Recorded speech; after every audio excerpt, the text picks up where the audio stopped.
안녕하세요. 오늘도 사연살롱을 찾아주셔서 감사합니다. 성북동에 살고 있는 지훈이 할머니예요. 저는 지난해 가을에 현재 살고 있는 이 집을 아들 내외한테 증여해 주었어요. 이 집은 수십 년 전에 제가 친정 아버지한테 물려받은 집으로 제 인생의 희로애락이 고스란히 담긴 집이에요. 몇 번의 리모델링 공사가 있기는 했지만 제 나이보다 더 오래된 집이라서 더 애착이 가는지도 모르겠네요.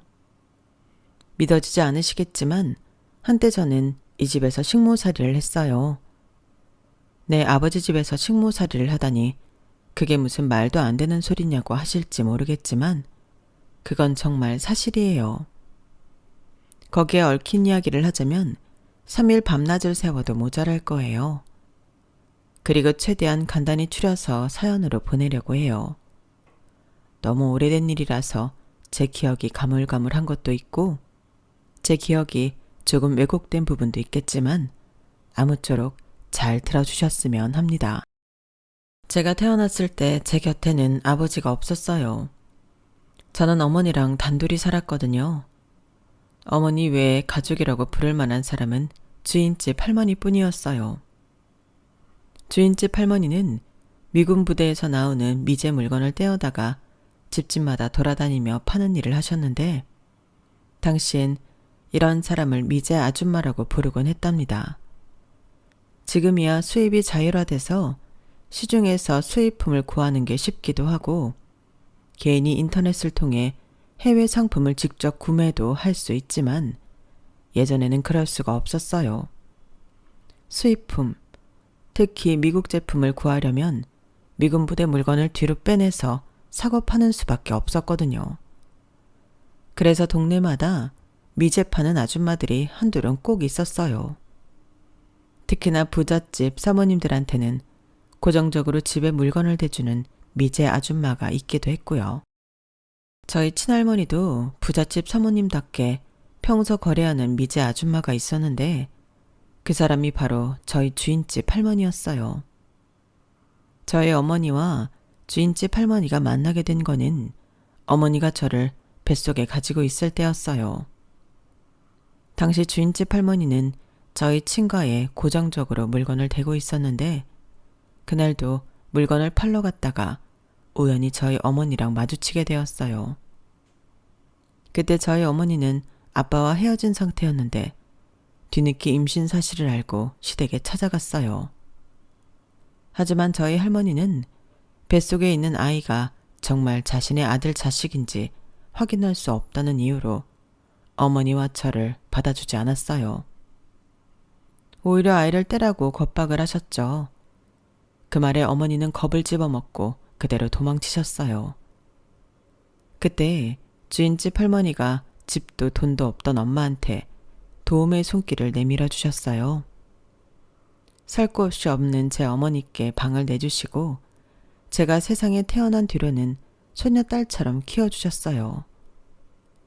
주인집 할머니는 젊은 시절 시댁에 딸을 뺏기고 수십 년을 혼자 살아오신 분이라서 저희 어머니가 마치 당신 딸처럼 느껴지셨던가 봐요. 그래서 처음 본 상황에도 선뜻 도움을 주신 걸 거예요. 저를 낳아주신 친어머니는 저희 아버지의 첫사랑이었어요. 하지만 두 분 사이에는 결혼을 할 수 없는 이유가 있었는데 두 분이 동성동본이라는 거예요. 게다가 저희 어머니는 일찍 부모님을 여인 고아였기 때문에 친가에서는 더더욱 며느리로 받아들일 생각이 없었어요. 친할머니가 직접 어머니를 찾아와 헤어지라고 강요한 게 한두 번이 아니었고 그 바람에 실제로 몇 번이나 헤어지기도 했다더군요. 어머니는 아버지 몰래 직장을 옮기고 이사도 가봤지만 그럴 때마다 어떻게 알았는지 아버지가 어머니를 찾아왔고 결국엔 헤어지지 못한 채 관계를 이어가곤 했어요. 하지만 두 분은 인연이 아니었던 건지 결국엔 헤어지게 되었어요. 매번 친할머니가 어머니를 찾아와 헤어지라고 강요하고 못할 짓도 하시곤 했었는데 마지막엔 할머니뿐만 아니라 할아버지까지 저희 어머니한테 찾아왔던 모양이더라고요. 할아버지께서는 지방에 어머니가 살 곳과 직장까지 마련해 주시겠다고 했어요. 그러니 당신 아들과 헤어지라고요. 아버지한테는 이미 정혼자가 있다는 말과 함께요. 가을에 시골 올 예정이에요. 그러니 더는 상훈이 찾지 말고 이젠 그쪽도 본인 인생 살도록 해요. 아버님, 어머님, 그러지 마시고 다시 한 번만 생각해 주세요. 저도 상훈 씨도 이렇게 못 헤어져요. 제가 잘할게요. 부탁드려요. 옆에서 못마땅한 표정으로 앉아 계시던 할머니는 더 한마디 하셨어요. 야, 너 그 입 못 다물어? 좋게 대꾸하니까 이게 어디서 말대꾸야? 여보, 얘는 좋게 말해서 떨어질 애가 아니에요. 얼마나 지독하는지 모른다고요. 이런 애한테 뭐하러 집이며 직장까지 해줍니까? 아니, 우리가 얘 부모도 아닌데. 내가 아주 그동안 얘 때문에 골머리 썩은 걸 생각하면 머리채를 잡아도 분이 안 풀린다고요. 이 사람이 그만 좀 해요. 내 자식이 귀하면 남의 자식도 귀한 거 아닙니까? 이봐요. 미숙 씨라고 했죠? 나도 자식 키우는 입장이라 내 자식 위에 남의 자식 인생 망칠 생각은 없어요.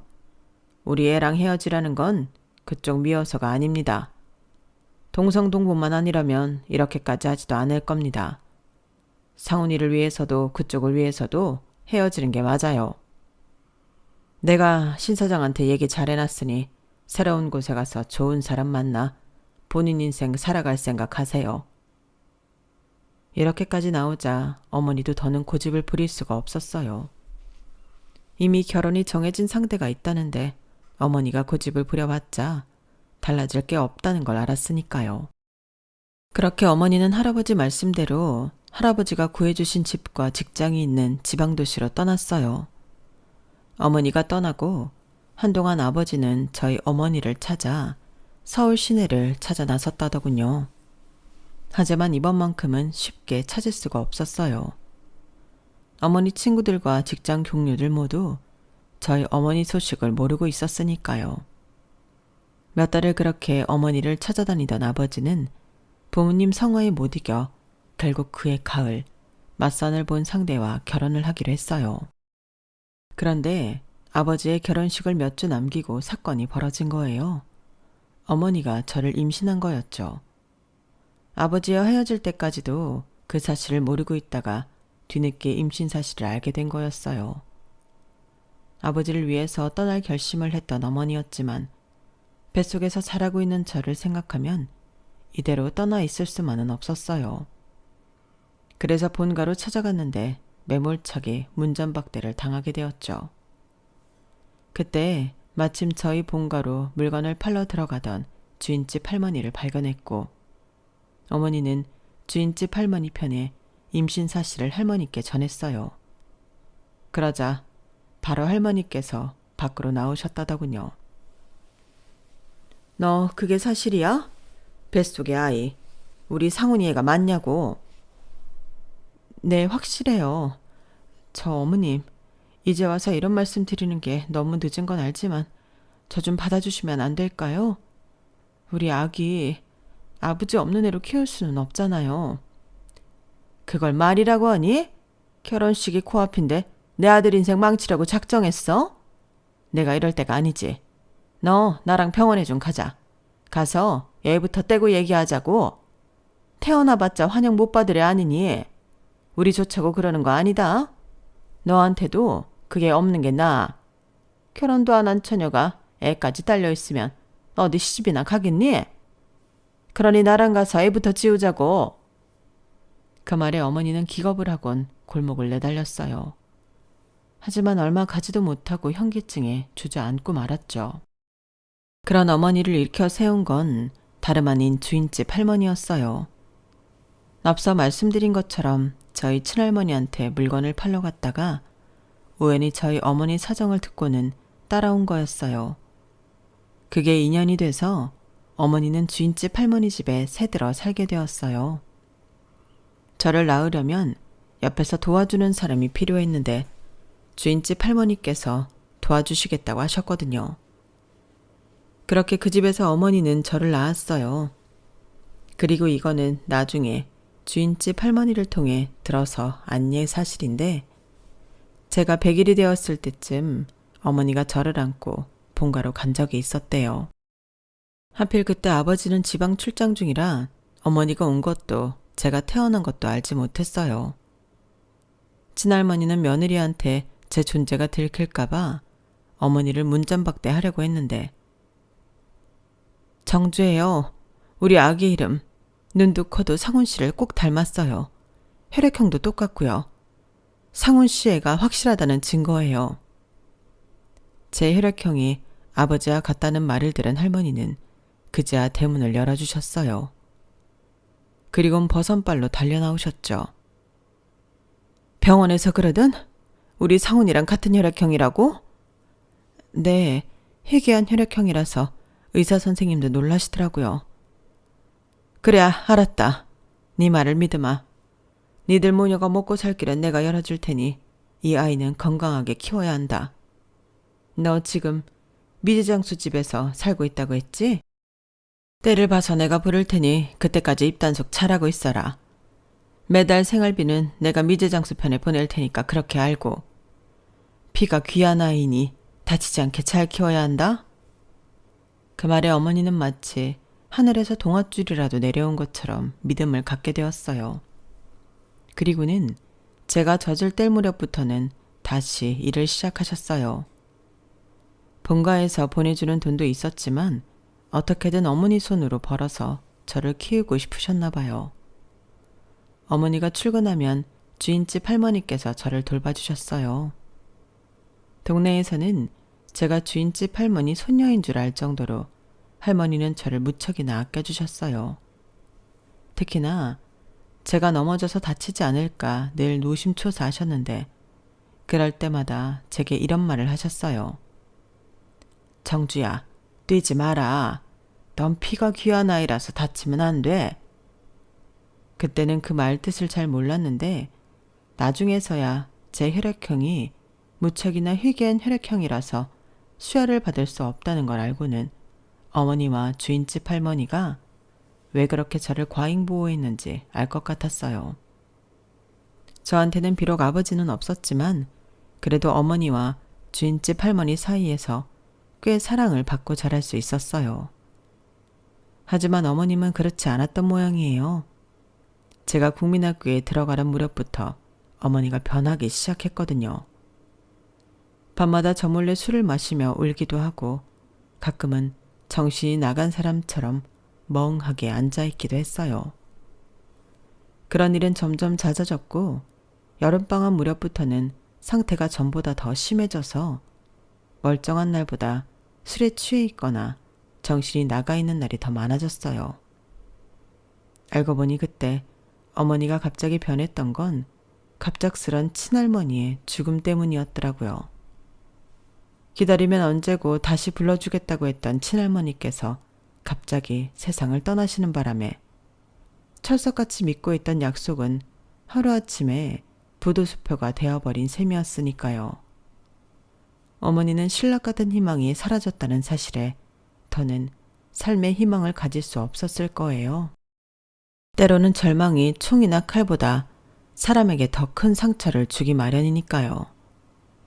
어머니는 특히 가족들이 나들이를 가는 모습을 볼 때마다 눈시울을 붉히곤 했는데 그 표정은 마치 금방이라도 울 것 같은 아이 같았어요. 할 수만 있다면 제가 그런 어머니를 달래주고 싶었지만 저는 너무 어리기도 했고 저로서는 어머니의 텅 빈 가슴을 채워줄 수도 없었어요. 그래서일까요? 어머니는 끝내 저만 덩그러니 남겨둔 채 세상을 떠나고 말았어요. 국민학교 1학년 겨울방학식을 하루 앞둔 날이었어요. 그날도 어머니는 밤 늦게까지 혼자 소주를 마시고 있었는데 제가 잠에서 깨어보니 어머니가 집에 없는 거예요. 방 안에는 소주병이 여러 개 굴러다니길래 술에 취해 밖에 나갔나 싶어 집 밖으로 나가봤어요. 집 근처에서 혹시 쓰러져 잠이 든 게 아닌가 걱정이 됐거든요. 그런데 차도변에서 사람들이 모여서 웅성거리는 게 보이는 거예요. 세상에 뺑소니를 당했나 봐. 불쌍해서 어째? 술에 취해 비틀대길래 위험하겠다 했더니 결국엔 저렇게 됐네 그래. 무슨 일이 있나 싶어 고개를 빼고 봤더니 글쎄 도로에 웬 여자가 피를 흘린 채 쓰러져 있지 뭐예요. 한쪽 발은 신발도 벗겨진 채 맨발이었어요.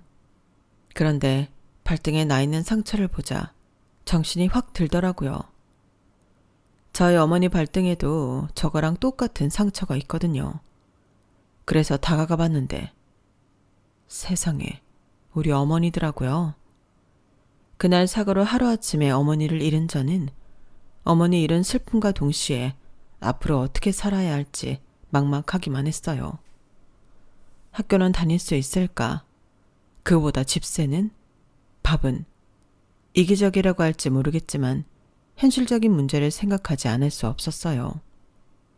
세상에 가족이라고는 어머니 한 사람뿐이었는데 그런 어머니가 사라져버린 거니까요.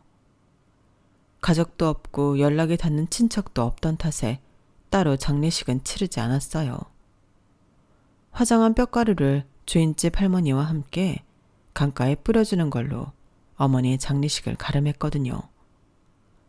장례를 치르고 얼마 뒤 주인집 할머니가 오셔서는 짐을 챙기라고 하시더라고요. 어차피 다 못 가져가니까 가방 하나에 꼭 필요한 거랑 옷까지나 챙겨. 나머지는 거기서 해줄 테니까. 할머니, 나 내쫓는 거예요? 이제 어머니도 없으니까 집세 못 받을까 봐 내쫓는 거냐고요. 돈이라면 나중에 내가 벌어서 드릴게요. 그러니까 나 여기서 살게 해주세요. 네? 이거사, 그런 거 아니야. 다 널 위해 이러는 거니까 어서 짐부터 챙겨. 솔직히 그 말에 믿음은 안 갔지만 그래도 무작정 고집만 부리고 있을 수는 없어서 간단한 짐을 챙겨 주인집 할머니를 따라 나섰어요. 버스를 타고 한참을 가는 동안 주인집 할머니는 어디로 가는지 말해주지 않았어요. 그리고는 불편한 걸음으로 버스 정류장에서 언덕길을 한참이나 걸어 올라갔어요. 그렇게 도착한 곳은 부잣집들이 즐비한 동네였어요. 그리고는 높은 담벼락으로 둘러싸인 어느 집 앞에 멈춰 서더니 익숙하게 배를 누르시더군요. 그렇게 집주인 할머니를 따라 집 안으로 들어간 저는 잔디가 깔린 마당에서 혼자 기다리게 되었어요. 집 안에는 할머니 혼자 들어가셨거든요. 한참을 안에서 얘기를 나누고 나온 주인집 할머니는 이 집이 앞으로 제가 살 집이라는 말을 하시고는 혼자 대문을 나섰어요. 그 순간 어렴풋이 예전에 어머니가 했던 말이 떠올랐어요. 저희 아버지는 부잣집 외동아들이고 언젠가 저랑 어머니는 그 집에 들어가 살게 될 거라는 얘기였죠. 그래서 이 집이 바로 우리 아버지 집인가 보다 생각했는데 그 생각은 잠시 뒤 산산이 깨져버리고 말았어요. 그 집 식모가 저를 데리고 자신이 쓰고 있는 골방으로 데리고 갔거든요. 그리고는 저를 노려보며 그러는 거예요. 나 혼자 쓰기에도 좁은 방에서 어떻게 너랑 둘이 지내라는 건지. 얘, 얼른 옷 갈아입고 나와. 입을 호청도 빨아야 하고 할 일이 천지야. 어리다고 안 봐주니까 농땡이 칠 생각이랑 하지도 말라고. 그 순간 알 수 있었어요. 나는 아버지 집에 온 게 아니라 이 집에 식모로 팔려왔다는 걸요. 어머니가 살아있을 때만 해도 나를 손녀딸처럼 예뻐해주던 주인집 할머니가 나를 이 집에 팔아버린 거예요. 그날부터 저는 그 집에서 식모살이를 하게 되었어요.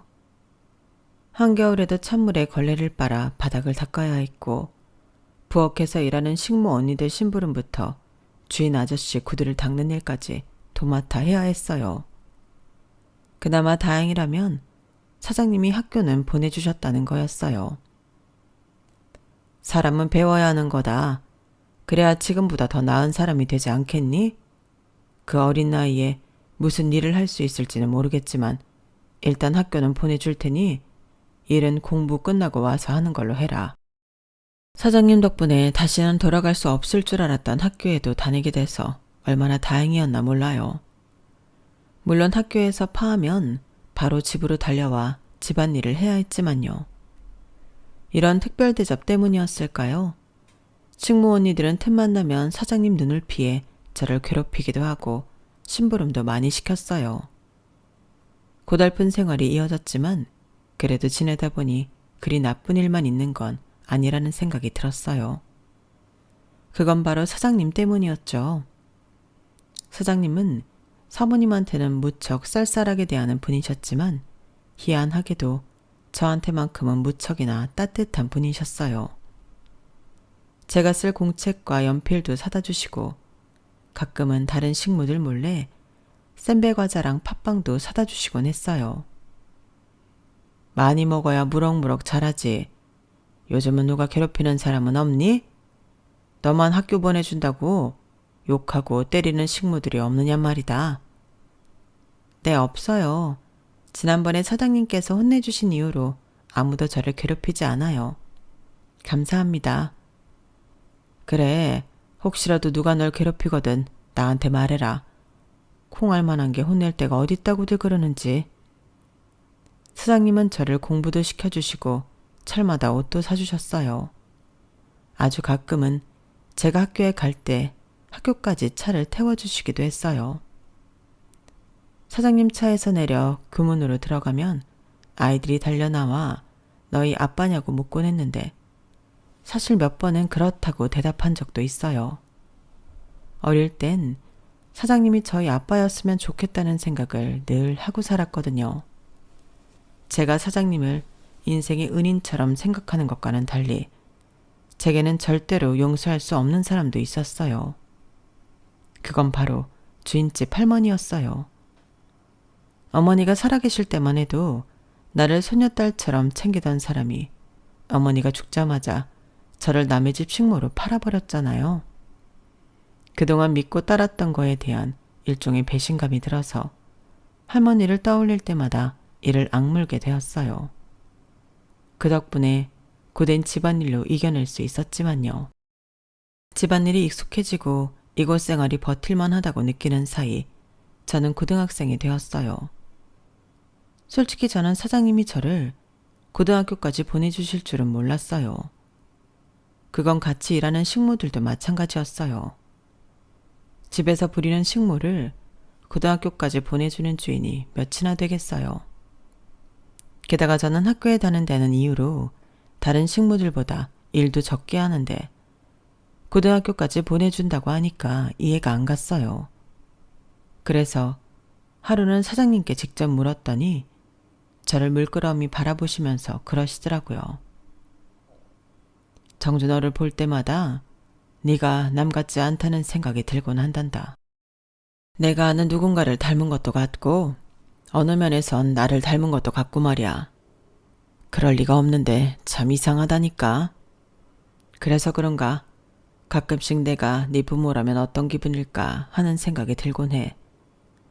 내 딸이 공부도 잘하고 똑똑한데 가난 때문에 공부를 할 수 없다면 얼마나 가슴이 아플까 하고 말이야.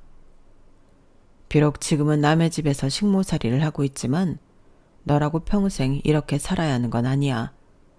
남부럽지 않은 직업을 구하고 성실한 남편 만나 예쁜 아들 딸 낳고 행복한 가정을 이루고 살아야지. 할 수만 있다면 조금이나마 내가 도와주고 싶구나. 그런 마음으로 널 고등학교에 보내기로 한 거야.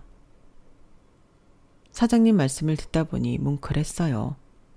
나는 왜 우리 아빠 딸로 태어나서 이렇게 고생을 하고 사는 걸까? 얼굴도 모르는 아빠 딸이 아니라 내 앞에 있는 멋진 사장님 딸로 태어났더라면 아빠 사랑받으며 마음 편히 공부할 수 있을 텐데 하고 말이죠.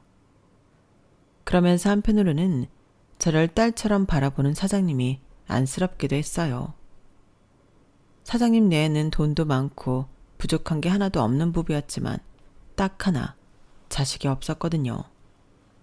식모 언니들 말에 따르면 두 분 사이가 안 좋아서 그렇다고는 하는데 부부 사이의 일은 모르는 거니까요. 하지만 확실한 건 사장님이 저랑 같이 있는 걸 사모님이 싫어한다는 거였어요. 저는 이 집에 들어와 살기 시작하면서부터 사장님이 붓글씨를 쓰실 때마다 옆에서 먹을 가는 일을 도맡아 하곤 했었는데 그럴 때마다 사모님이 엄청 화를 내곤 하셨어요. 이게 감히 어디서 여우짓을 해? 당장 서재에서 안 나가? 그럴 때면 사장님이 나서서 사모님께 한 소리 하곤 하셨어요. 내가 하라 그랬어. 당신보다는 이 어린 게 먹을 훨씬 잘 가니까. 정주야, 아줌마 말에 신경 쓰지 말고 앉아서 먹 갈아라. 앞으로도 내가 붓글씨 쓸 때는 네가 옆에서 먹을 갈도록 해. 마치 확인 사살을 하듯 사모님 앞에서 제가 할 일을 알려주시는 사장님 덕분에 그 후로도 저는 사장님 옆에서 먹 가는 일을 할 수 있었어요. 사장님 옆에서 먹을 가는 동안 저는 사장님과 많은 대화를 할 수 있었어요. 사장님이 남들 몰래 용돈을 주시는 것도 늘 그 자리에서였고 제 고등학교 진학이 결정된 것도 그 자리에서였어요. 고등학교에 보내주신다는 말을 듣고 신이 나서 서재에서 나왔더니 문 앞에 사모님이 서 계시더라고요. 사모님은 가자미 눈으로 저를 바라보시며 그러셨어요. 이참에 솔직히 말해봐라. 너 뭔가 알고 이 집에 들어온 거지? 네? 뭐를요? 너 정말 몰라? 네가 이 집에 온 이유 정말 모르냐고. 이유라면 다른 게 있을까요? 주인집 할머니가 저를 이 집에 식모로 보냈으니까 집안일을 하라는 거였겠죠. 다른 이유가 뭐가 있겠어요? 하, 맹랑한 것. 끝까지 오리발이네. 그래, 그럼 네 말대로 집안일이나 열심히 하렴. 만큼하게 우리 집 바깥 양반 꼬드겨 생선 살 뜯어먹듯 내 집 살림 뜯어먹을 생각 말고. 알겠니? 사모님 입은 웃고 있었지만 눈빛은 무척이나 싸늘했어요. 평소에도 말로 사람 기분 잡치게 하는 재주가 있는 사모님이긴 했지만 그날처럼 눈으로 욕을 한 적은 없어서 괜히 뜨끔하더라고요. 혹시나 기분이 상하셔서 사장님이 저를 고등학교에 보내주기로 한 약속을 없던 일로 만드실까봐 겁이 났거든요. 하지만 다행히도 그런 일은 없었어요. 그러던 어느 날이었어요. 제가 이 집에 온 지도 10년이 되던 해였죠. 하루는 사모님 심부름으로 사모님 친구분 댁에 선물을 전해드리고 오던 길이었는데 마침 오래전 제가 살던 동네를 지나게 된 거예요. 평소 같으면 알고도 그냥 지나갔을 길인데 그날은 왜 그랬는지 굳이 옛 기억을 떠올리며 어머니와 함께 살던 그 집을 찾아갔어요. 혹시라도 주인집 할머니랑 마주치면 뭐라고 말을 해야 하나 살짝 고민도 됐어요. 처음 사모님 댁에 오게 됐을 때는 나를 이곳에 보낸 주인집 할머니가 죽도록 미웠는데 사모님 덕분에 고등학교도 다니게 되니까 지금에 와서는 이 집에 오게 돼서 다행이랑 생각까지 하게 되었거든요. 그래서 더 주인집 할머니 집까지 찾아갈 마음이 생겼는지도 모르겠네요. 그런데 아이고야, 그 집 할매 세상 떠난 지 3년도 더 됐다. 와 이제 왔노. 그 할매가 니를 얼마나 기다렸는지 아나? 니를 손녀딸 맹크로 키워줬다 아이가. 구멍가게 아주머니는 저를 보시고는 왜 이제야 왔냐고 타박을 하셨어요. 주인집 할머니가 저를 남의 집에 식모로 팔았다는 건 모르는 눈치더라고요. 그래서 그랬는지 저한테 주인집 할머니 산소 위치를 알려주셨어요. 산소 근처에 할머니 동생이 사니까 정확한 위치를 모르겠으면 그 집에 가서 물어보라시더군요. 내가 거길 갈 줄 알고? 내가 왜? 속으로 이를 부득부득 깔며 절대 안 가겠다고 마음먹었지만 얼마 뒤 저는 제 발로 주인집 할머니 산소를 찾아가고 말았어요. 주인집 할머니 산소 근처에 산다는 동생분을 찾아가 할머니가 남긴 물건 중에 우리 엄마 물건이 있는지 물어봐야겠다는 생각이 들었거든요. 그래서 그 집까지 찾아갔는데 왜 이제야 왔니? 우리 누님이 너를 얼마나 기다렸다고. 성치 않은 몸으로 그 집에 몇 번이나 찾아갔는데 매번 문정박대 당하고 왔다더라. 누님이 세상 떠났을 때도 내가 직접 그 집에 찾아가 누님 부고를 전했는데 그 집에서 말 안 해주디? 그 집 사모님한테 분명히 말씀드렸는데 말이다. 아니요. 저는 못 들었어요. 사모님도 그런 말씀 안 하셨고요. 그런데 왜 할머니가 그렇게 저를 찾으셨는데요? 할머니가 저를 그 집에 식모로 팔아놓고 왜 찾으러 왔냐고요? 미안해서 사과라도 하시려고요? 그게 아니면 저한테 뭘 더 받아갈 거라도 있으셨대요? 저요. 그 집에서 정말 힘들게 살았어요. 사장님 덕분에 고등학교까지 들어가게는 됐지만 여전히 집안 살림에 허드렛 일까지 도맡아 하고 산다고요. 이게 다 누구 때문이게요? 할머니 때문이라고요. 처음부터 그럴 생각은 아니었는데 지난 세월을 생각하니 울분이 끓어올라 저도 모르게 할머니 동생분한테 악을 쓰고 대들었어요. 그런데 그 집에서 널 식모로 부렸다고? 아니, 자기 자식을 식모로 부리는 부모가 세상 천지에 어딨어? 그게 무슨 말씀이세요? 제가 그 집 딸이라뇨. 아니, 아직 그것도 모르고 산 거니? 아이고, 도대체 뭐가 어떻게 돌아가는 거야? 잠깐만 있어봐라. 네 엄마가 너 낳고 써놨던 일기가 있어. 거기에 무슨 일이 있었는지 상세히 적혀 있으니까 네 눈으로 직접 확인해봐라. 할머니 동생분은 할머니가 남기신 물건 중에서 가장 낡은 공책 하나를 꺼내오셨어요. 그리곤 제게 건네주셨죠. 집으로 돌아오는 버스 안에서 저는 그 공책에 적힌 내용을 확인할 수 있었어요. 앞에서 제가 서술했던 내용대로 저희 엄마가 아빠랑 헤어지고 혼자 저를 낳아 기른 일이며 친할머니가 갑자기 세상을 떠나시면서 엄마와 친할머니의 약속이 무참히 깨진 일까지 세세히 적혀 있더군요. 엄마의 일기장에는 아빠에 대한 그리움이 구구절절하게 담겨 있었고 죽기 전쯤에는 아빠에 대한 칭호가 빼곡히 담겨 있었어요. 그 글을 읽어내려고 하는데 저도 모르게 눈물이 흘러내렸어요. 도대체 왜 우리 모녀가, 아니 아빠까지 포함해 우리 세 식구가 이런 인생을 살아야 했는지 너무도 한스럽기만 했어요. 그놈의 동성동본이 뭐라고 멀쩡한 가정을 산산이 조각내버린 건지 정말 어이가 없고 가슴만 답답했어요. 저는 버스에서 하도 운 탓에 눈이 투둥투둥 부어서 집에 도착했는데 그런 저를 보고는 사모님이 버럭 소리를 지르셨어요. 야, 너 뭐하는 기집애야? 지금 이 시간까지 어디서 뭘 하고 있었어? 아주 상전이 따로 없어. 지금이 몇 시라고 기어들어와? 여기가 네 집이야? 네가 이 집 주인이냐고. 이게 아주 오냐오냐 해줬더니 아주 끝이 없어. 너 이따위로 굴 거면 이참에 짐 싸서 나가. 내가 아주 네 꼴 보고 사느라 속이 다 뒤틀리니까. 왜요? 제가 사장님 딸인 거 알아서요? 그래서 저만 보면 그렇게 화가 나시는 거예요? 사모님은 처음부터 알고 있었죠. 주인집 할머니가 저 이 집에 데려온 날 사모님이 약속하셨다면서요. 사장님한테 제가 사장님 딸인 것도 말하고 이 집 딸로 잘 키우겠다고 하셨다면서요. 그런데 왜 약속 안 지키셨어요? 왜 나랑 아빠 속이셨냐고요? 너 누구한테 그 소리 들은 거야? 말해. 누구한테 들은 거냐고? 네 친할머니도 계단에서 굴러 떨어져 죽은 지 오래고 널 이 집에 보낸 한망구도 트럭에 치여줄 거 없는데 누가 너한테 네가 이 집 딸이란 소리를 했느냔 말이야. 네? 주인집 할머니가 트럭에 치여 돌아가셨다고요?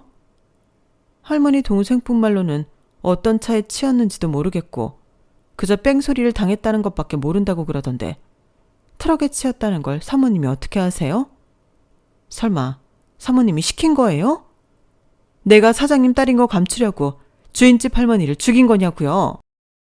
제 말에 사모님은 아차 싶었는지 눈알만 굴리고 있었어요.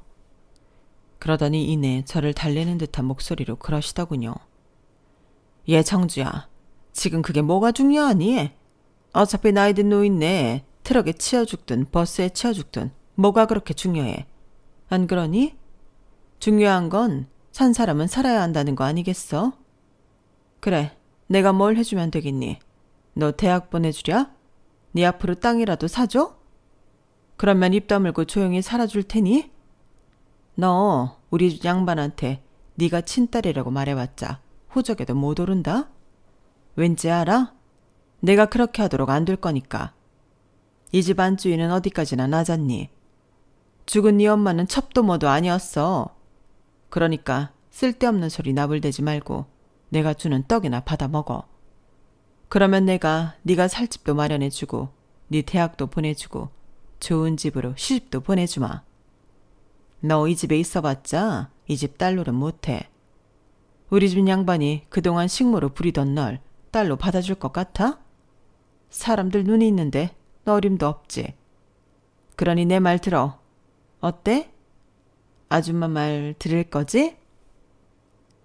사모님은 눈웃음을 살랑살랑 치면서 뱀의 혀처럼 사악한 혀를 놀려댔어요. 그런데 그때였어요. 누구 마음대로 당신이 뭔데 내 딸을 이 집에서 내쫓아? 지금까지 그 요망한 새치어 내둘러서 네 멋대로 남의 인생 망치며 살아왔는지 모르겠지만 더는 안 돼. 정주가 내 딸인 거 아닌 이상 절대 당신 손에 망가지게 안 둔다고.